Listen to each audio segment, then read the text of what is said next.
The year was 1967, and the red earth of Nsukka, a quiet town in eastern Nigeria, was heavy with whispers of war. The radio in the marketplace crackled with angry voices, talk of secession, of a new nation called Biafra. Among the listeners stood Obinna, a 19-year-old student, his school uniform faded but neatly pressed. He dreamed of becoming a teacher, of lifting his people with knowledge.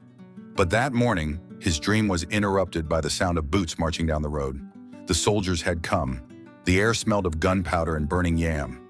Families fled their homes, clutching their children and what little they could carry. Obinna's father, a local carpenter, hid their family in a nearby forest as the first shells fell on the town. At night, the sky glowed red, not from sunset, but from villages set ablaze. The once peaceful land of drums and laughter now echoed with cries and gunfire. Obinna could no longer go to school.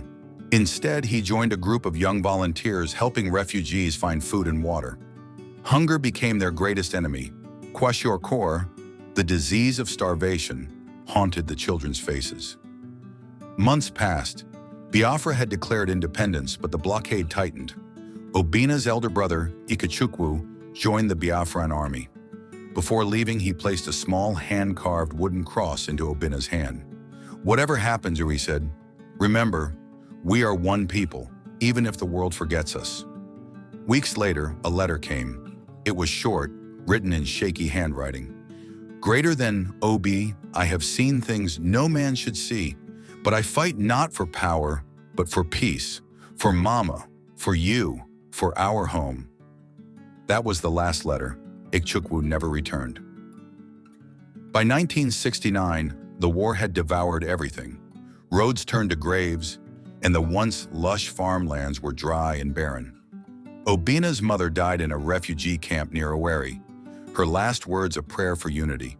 When the war finally ended in 1970, Obinna returned to Nsukka. The town was quiet, too quiet. The market was empty, the school in ruins. Yet as he walked through the broken streets, he saw something remarkable. Children playing, laughing amid the rubble, using spent bullet shells as toys. It was then he understood. Hope had survived.